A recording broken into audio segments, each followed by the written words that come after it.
Raríssimas, raríssimos e raríssimes, boa tarde, René de Paula Júnior falando aqui no Radinho de Pilha, sexta-feira, 3 de outubro de 2025, e sim, com passarinhos que eu gravei hoje de manhã, eu espero que vocês consigam ouvir, é muito sutil, são passarinhos que têm um canto muito agudo, eu não sei se as circunstâncias que você está ouvindo, o tipo de fone que você está ouvindo são propícios, mas foram eles que chamaram a minha atenção, aliás, fiquei muito grato que eu ainda fosse capaz de ouvir uma frequência tão alta, né? Eles que vão nos acompanhar aqui, aparentemente eles estão se recuperando do trauma, que foi a extração bastante ruidosa dessas árvores aqui no terreno logo em frente. Eu passei hoje no caminho para o almoço e está uma cratera, é tristíssimo, não é? Mas pelo menos eu tenho consolo de que devagarinho a natureza vai se recuperando. E falando em natureza, essa foi uma semana, bom, sexta-feira eu acabo, é quase que inevitável que eu olhe para trás e faça um balanço da semana e reflita um pouco sobre as coisas que a gente conversou. E essa foi uma semana de uma perda difícil, que é a perda da Jane Goodall, que foi uma ativista não só dos primatas, mas também da conservação da natureza, e ela faleceu tranquilamente com 91 anos, aparentemente com a família, né, e também deixa um rombo, né, quando algumas pessoas dessas se vão, fica um vazio, né, porque são pessoas que conseguiram, ela uma figura tão, assim, fisicamente frágil, uma voz do ponto de vista auditivo, sonoro, também bastante baixinha, tranquila, mas uma gigante, né, e com uma voz que nunca se calou, com uma voz que nunca se retraiu, né, que estava sempre ali defendendo, e dando entrevistas e compartilhando conhecimento, e ensinando e confrontando até o último momento. Pessoas assim deixam uma ausência colossal. Né?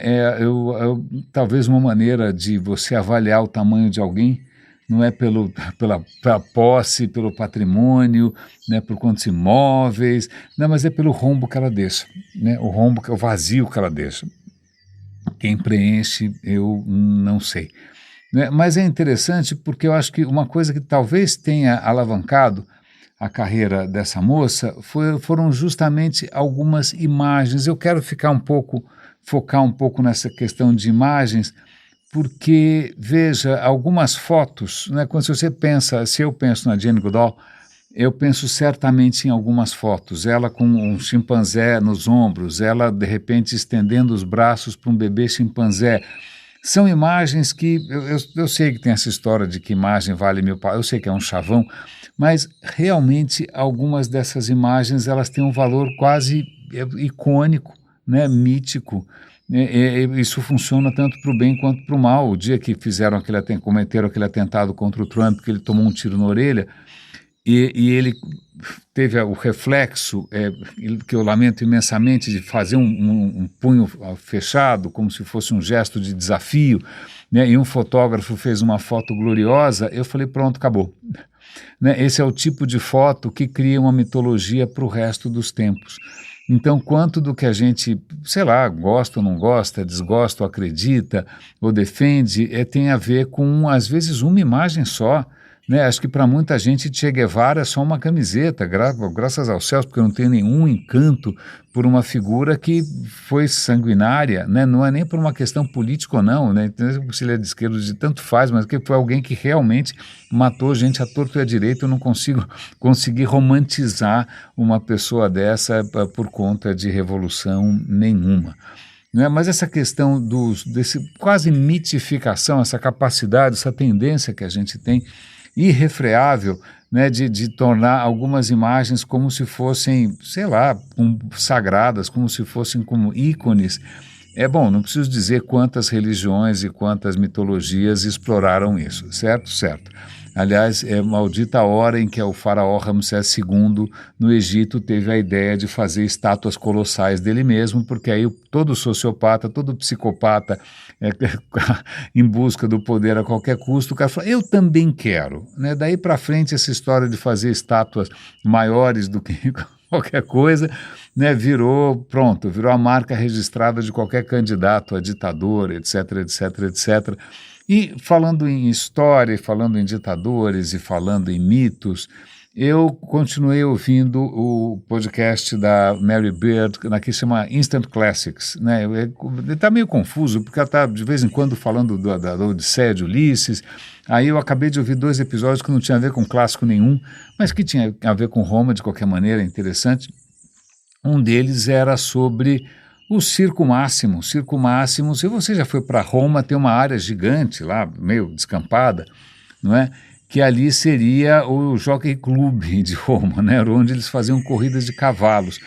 Eu só passei ali de táxi, não cheguei a descer, estava chovendo, pena, porque era justamente um dia em que tinha uma feira de produtos alimentícios, de comidas de diversas regiões da Itália, né? Para quem gosta de gastronomia é realmente um sonho de consumo, mas estava meio garoando, eu também não sou tão comilão assim, não fui. Mas, de qualquer maneira, está lá um espaço enorme, né? Você tem uma vaga ideia de como é que era essa pista de corridas de cavalos, mas na verdade não. Na verdade não, na verdade não, na verdade não. Porque o que você está vendo ali foi a tentativa do Mussolini, vamos nós, né, falando de ditadores de novo. Mussolini, ele queria ressuscitar a glória de Roma, provavelmente ele devia estar se sentindo um sucessor de César, um sucessor de Augusto, de Caracalla, sei lá eu, não é? Então, grande parte do que você vê em Roma hoje, em termos de ruína, foi o Mussolini que, de alguma maneira, ressuscitou. Foi ele que desencavou, foi ele que tentou restaurar, porque ele queria criar de novo essa glória perdida de um império que dominou o mundo todo, não é? E os Circos Máximos, então, ele tentou fazer isso, mas, na verdade, os Circos Máximos não sobrou nada, porque todas as pedras que estavam ali, praticamente todas foram recicladas, foram usadas em outras construções, né? E, na verdade, também aquilo foi acumulando detritos e o verdadeiro Circos Máximos e as arquibancadas estão muito abaixo do que a gente vê hoje. Então, aquilo não é bem os Circos Máximos, é só para você ter uma leve ideia. O lugar está mais ou menos certo e tal. Mas tem uma coisa interessante dos Circos Máximos, cultura inútil, mas vamos lá. Talvez ele tenha sido mais representativo de Roma do que o Coliseu propriamente dito. Eu sei que todo mundo gosta do Coliseu, porque tem gladiador, tem leão, cristãos, sei lá, sendo perseguidos, não sei. Tem toda uma mítica em torno do Coliseu, mas os Circos Máximos era muito mais movimentado. Para você ter uma ideia, nos Circos Máximos a estimativa é que coubessem 250 mil pessoas. 1/4 da população de Roma no auge. No auge, Roma chegou a ter 1 milhão de pessoas, que é gente pra caramba, convenhamos, não é? E 1/4 cabia ali. E tinha corrida toda hora, era um Deus nos acuda. O número exato não está muito claro, mas tinha corrida praticamente todo dia, e era um evento. E tinha uma questão muito interessante, porque era um evento em que homens e mulheres podiam participar. No Coliseu, pelo menos sentar próximo, sentar junto. A gente sabe disso por conta de um poema de Ovídio. Ovídio escreveu sobre o amor, e tem um poema de um cara que vai nas corridas e está galinhando a moça que está sentada do lado. Então é sinal que eles podiam sentar próximos, o que no Coliseu era impossível. No Coliseu as mulheres sentavam separadas. Além disso, dessa questão, que eu acho interessante, não é? O imperador participava muitas vezes porque ele ficava muito perto do palácio, né? Ele participava, sentava ali na frente de todo mundo, não é? Às vezes, dependendo do imperador, se não me engano, Trajano, uma vez ele sentou ali na geral, sentou com a moçada, não sentou naquela parte VIP, não é? Mas era uma hora em que o imperador ficava muito exposto, não é? Então era uma hora em que, mais ou menos como os paulistas fazem protesto na Avenida Paulista, né? Paulistanos adoram fazer protesto.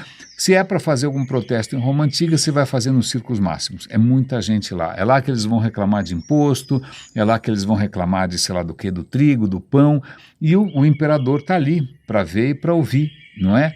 Então é muito interessante isso, porque acho que era a única ocasião em que você tinha esse tipo de espaço para o populacho se manifestar, e o imperador estava sendo observado atentamente se ele estava realmente torcendo por todo mundo, se ele estava olhando no celular, olhando no Tinder. Não, mas é que tem algumas lendas de que alguns relatos de que alguns imperadores foram lá com cara de quem não estava gostando e estavam escrevendo cartas e não estavam nem aí, o que realmente não pega muito bem para o Ibope.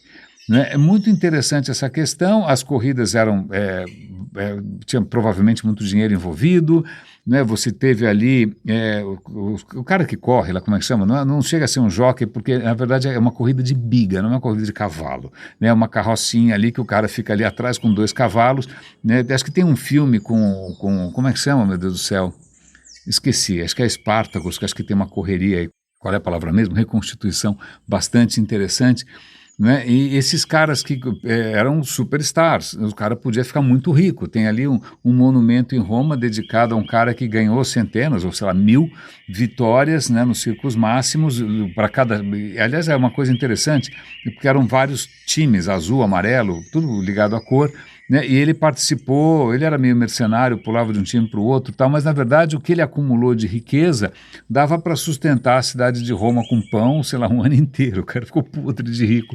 Muito interessante. Devia ter apostas também, o que não era uma coisa muito bem vista em Roma, né? Alguns obeliscos que você vê hoje em Roma, obeliscos egípcios, ficavam originalmente ali nos circos máximos, depois os papas resolveram se apropriar daquela história toda, né? Mas é muito interessante porque o Coliseu tinha menos espetáculos, o Coliseu na verdade é mais novo, né? Os circos máximos em princípio tem lendas dizendo que desde a fundação de Roma tinha algum tipo de corrida de cavalo, né? O Coliseu ali é muito mais tardio, mas é interessante a gente sentir um pouco mais o que era essa vida, o dia a dia de Roma. E aí tem um outro episódio muito interessante também, que eu acabei de ouvir agora no trânsito, tive que circular infelizmente um pouco pela cidade, e é sobre a fundação de Roma. E aí de novo a gente cai na história de mitos de fundação.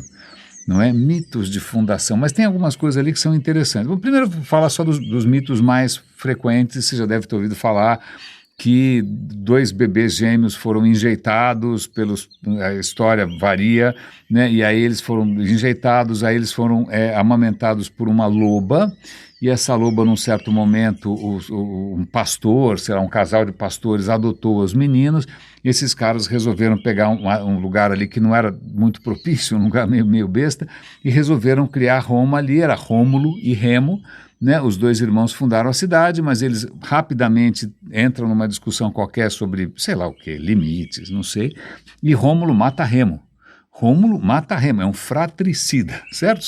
Então Rômulo funda essa cidade e dá o seu próprio nome, né? Rômulus, a cidade é Roma, né? E aí esse é um dos mitos de fundação, com direito a muitas versões diferentes, né? Como assim foi amamentado por uma loba? Uma pista interessante é que, na verdade, a palavra loba em latim é lupa, e a palavra lupa também era utilizada para prostitutas de rua.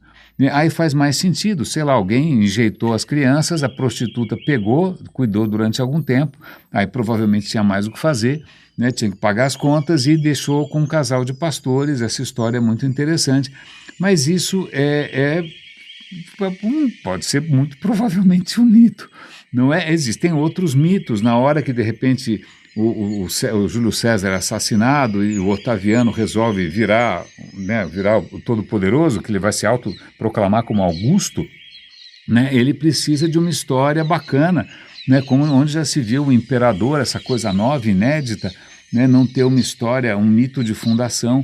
Então lá um poeta resolve, acho que é o Virgílio, resolve escrever um poema, a Eneida, né, que vai mostrar que, na verdade, o Augusto vem de uma longa linha familiar que vai começar em Troia, Troia mítica, né, da guerra de Troia, né? Então tem um herói, que é o Enéas. O herói é o filho de uma virgem vestal, que provavelmente já não era mais virgem, e um deus. Então ele é um semideus. Enéas é um semideus. Eu lembro do Enéas, aquele candidato à presidência que já faleceu.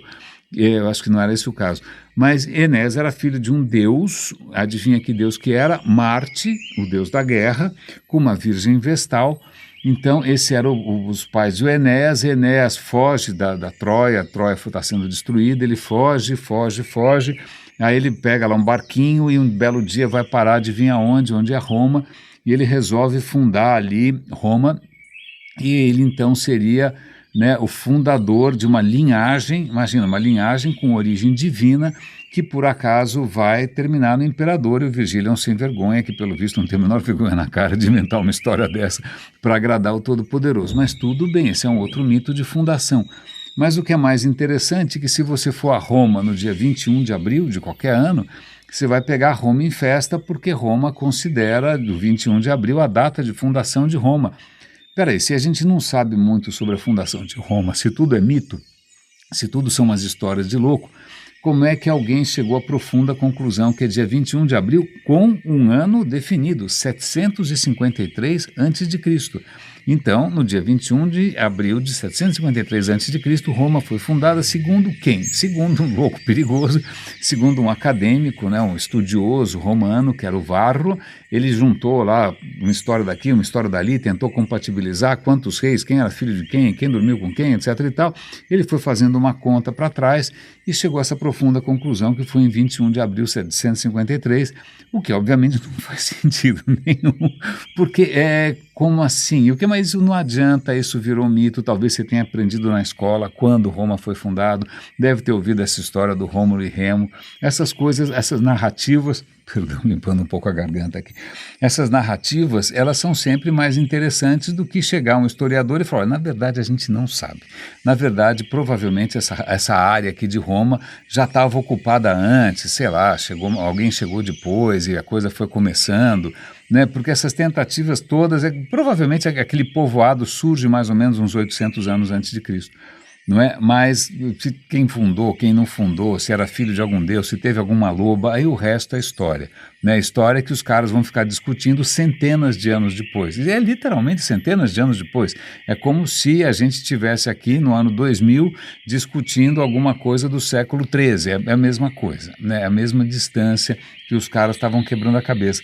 Mas tem uma questão de Roma, aliás, tem uma questão que acho que elas chamam a atenção, que é bom a gente levar em consideração, é que, na verdade, tanto faz se foi Rômulo, se foi Remo, se teve lobo ou não. O mais, foi no dia 21 de abril, aliás, não teve um religioso também que fez as contas e descobriu que o mundo tinha sido criado no dia, sei lá, não sei o que, de outubro de, sei lá quantos, 6.000 anos antes de Cristo, não lembro.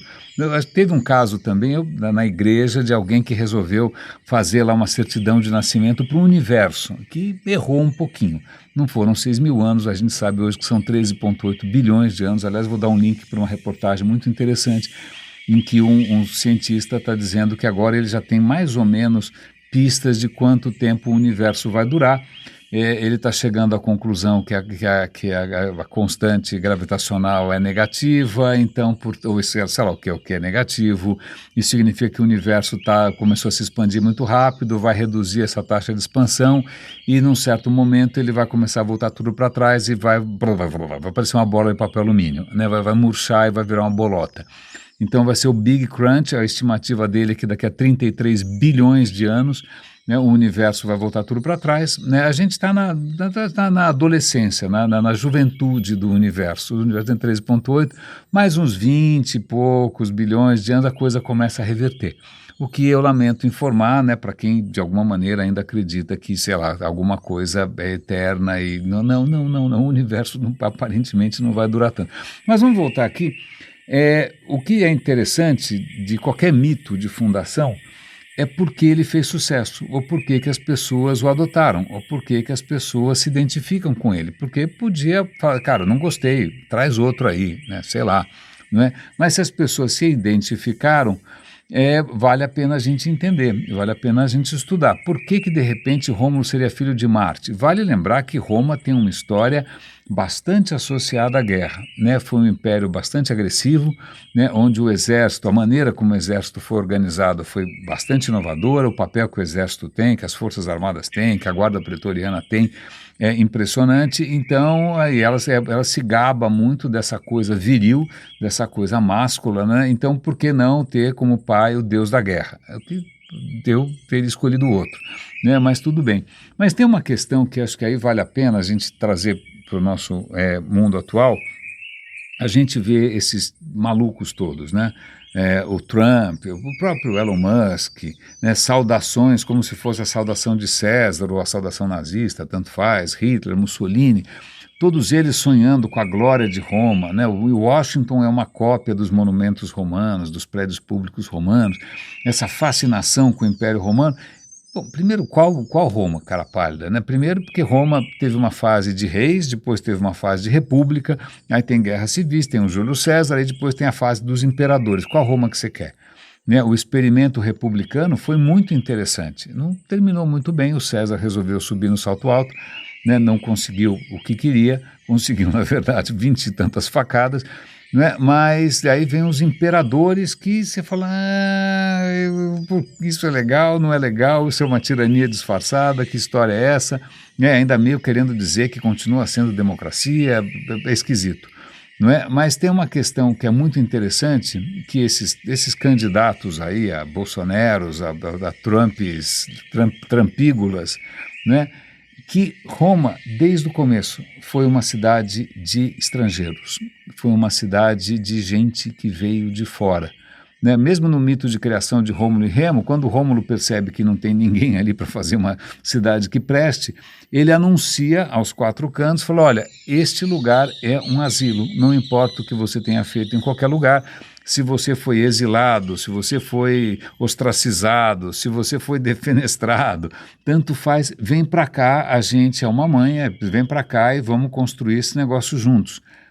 Isso é muito interessante, porque muitos outros mitos de fundação, mesmo de cidades gregas, o pessoal de Atenas vai achar que eles brotaram do chão. Né? Isso também é comum em outros povos originais por aí. O cara acha que ele brotou do chão, que eles sempre estiveram lá desde o começo e tal. Roma nem não se deu ao trabalho de perder tempo com essa ideia. Ela sabe desde o começo que ela é uma mistureba, ela é um saco de gatos, venha quem quiser, mais ou menos como São Paulo, onde a cada 3 passos que eu dou, alguém veio de algum lugar diferente, alguém tem um sotaque diferente, né, porque o São Paulo também é uma cidade feita por quem vem de fora, basicamente. Né, o que tem aqui de japonês, alemão, cara, é isso, né? Isso é uma coisa muito inédita, muito nova, bastante nova. E como é que você constrói identidade se você não tem quase nada em comum? Cada um veio de um lado. Né? Se você pega mesmo esses mitos de fundação, o Rômulo e Remo vieram de outro lugar, o Enéas veio de outro lugar. Né? Todo mundo veio de outro lugar. Tem um tal de Evander também, que agora eu já esqueci qual é a história do Evander, já não lembro mais. É um outro mito qualquer, já, desculpa, minha memória está um pouco fraca. Não é? Mesmo a hora que, de repente, outro mito que envolve a criação de Roma, que é o rapto das Sabinas, a hora que o Rômulo, né, sempre o Rômulo, ele começa a perceber que está faltando mulher aqui, a gente não vai conseguir popular essa história, ele inventa uma festa ali com metanol, não, acho que sem metanol, ele inventa uma festa ali com os vizinhos, e aí quando os vizinhos estão distraídos, eles roubam a mulherada toda e pronto. Né? Então, são todos filhos de estupros, não é? Mas que coisa interessante você começar uma civilização em cima de exilados, asilados e estupro. Não é? É um mito de criação bastante curto, talvez por isso essa simpatia pela noção do lobo. Né? O lobo, que afinal é uma criatura que não é exatamente um pequinês, não é exatamente um gato angorá, um lobo é um lobo.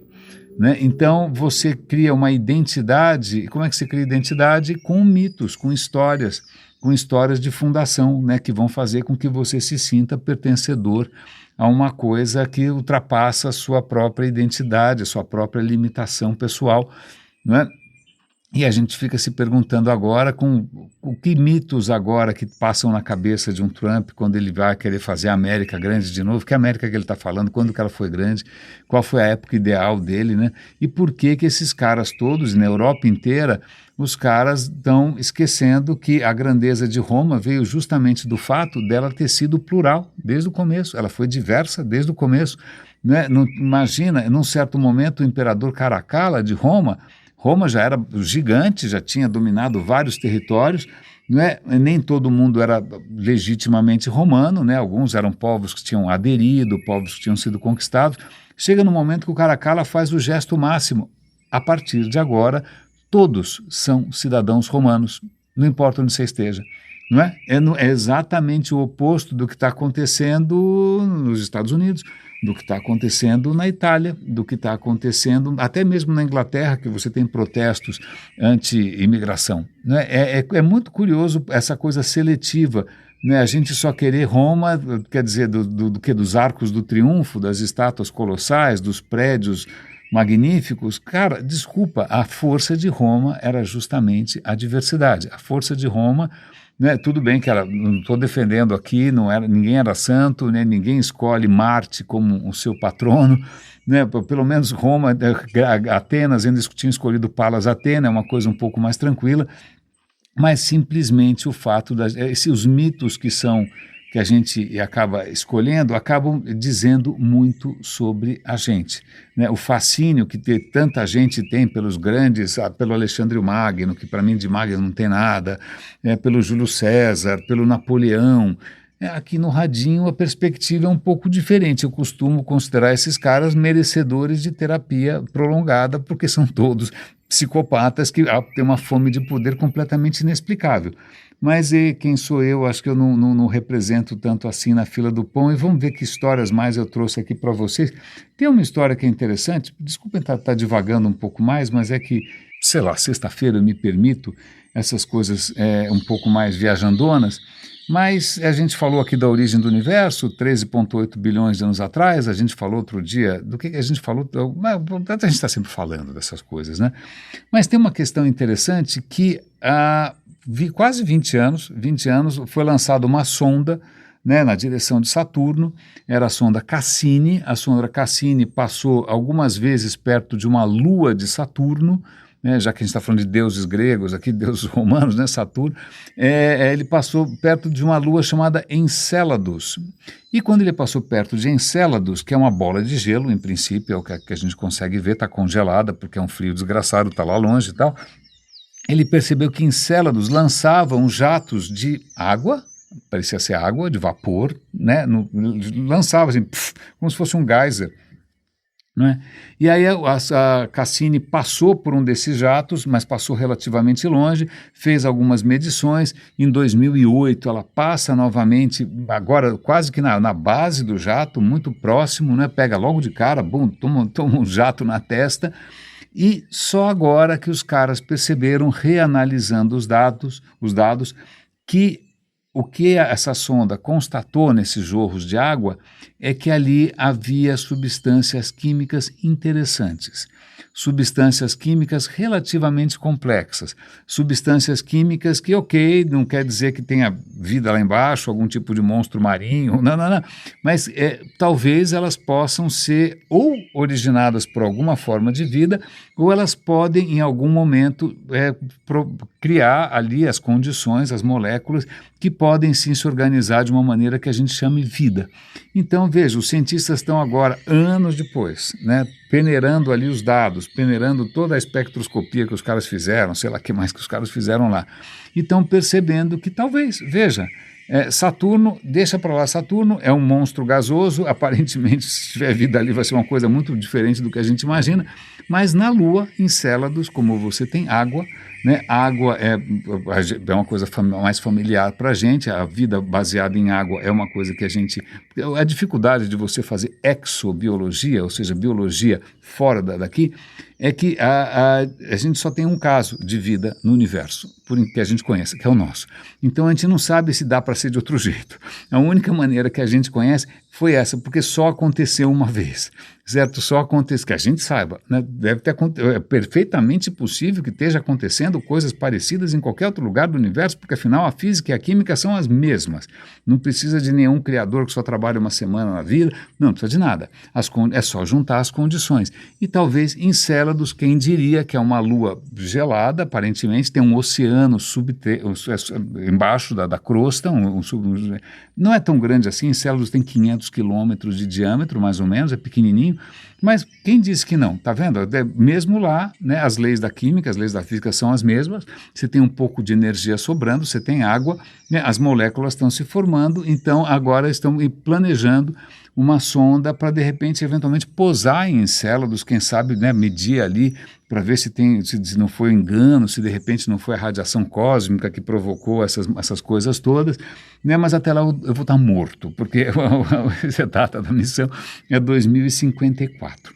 Então, boa sorte para vocês, vocês vão saber disso antes de mim, né, mas eu achei a história interessante, porque toda essa história da origem da vida, a gente sabe tanto, a gente entende tanto, né? A gente o tempo todo está descobrindo a estrutura da molécula, do não sei da onde, da mitocôndria que produz não sei o que lá, a gente consegue fotografar o vírus, a gente consegue mapear, a gente entende tanta coisa. Isso para mim é mais miraculoso que qualquer história envolvendo criaturas sobrenaturais, que o verbo sobre as águas, ou seja, o que for.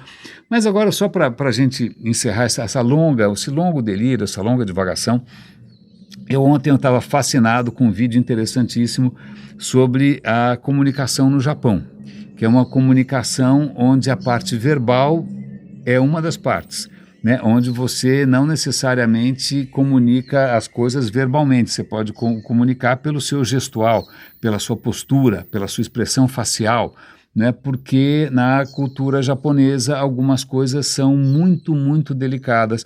Por exemplo, dizer não. Muito delicado. É muito difícil dizer não. E aqui é uma pequena anedota, eu lembro que eu trabalhava numa agência e a gente ganhou a conta, eu não sei se acho que foi da Toyota, e a gente nunca tinha trabalhado com marcas japonesas, e a gente contratou um atendimento que tinha trabalhado com a Honda. E aí ele falou, olha, é o seguinte, eu vou explicar como é que é trabalhar com uma empresa japonesa. O cara nunca diz o que ele quer, porque isso não é polido, você tem meio que adivinhar. Né? Então você leva 3 alternativas, 3 layouts e tal, o cara fala, nossa, maravilhoso, puxa, parabéns, nossa, que bacana, você tem mais um? Isso quer dizer que ele achou tudo uma merda, ele quer outro. Né? Perdão aqui pelo palavrão. Essa história é bastante singular. Mas aí a gente já falou do Japão ontem, mas o que eu não tinha ideia é que tem outras culturas também com uma certa resistência a esse tipo de colocação muito frontal. Né, dizer não, dizer sim. E uma dessas culturas, para minha surpresa, é a cultura irlandesa. Na língua irlandesa original, que eu não... Como é que chama? Gaélico? Eu não tenho certeza. Mas na língua irlandesa original não existe a palavra não. Você não pode responder. O cara fala, você mora aqui? Aí você fala sim. Também não tem sim. Você não pode falar sim, porque não existe a palavra sim. E não existe a palavra não. Então, se alguém pergunta, você mora aqui? Você responde o quê? Sim? Não, nenhum dos dois, aliás. Você responde, eu moro aqui. Não é? Agora, se você não morar, né, seja lá o que for, como é que você fala isso? Em inglês você diria I don't live here. Então é uma coisa parecida com isso, mas não tem como você colocar uma palavra só.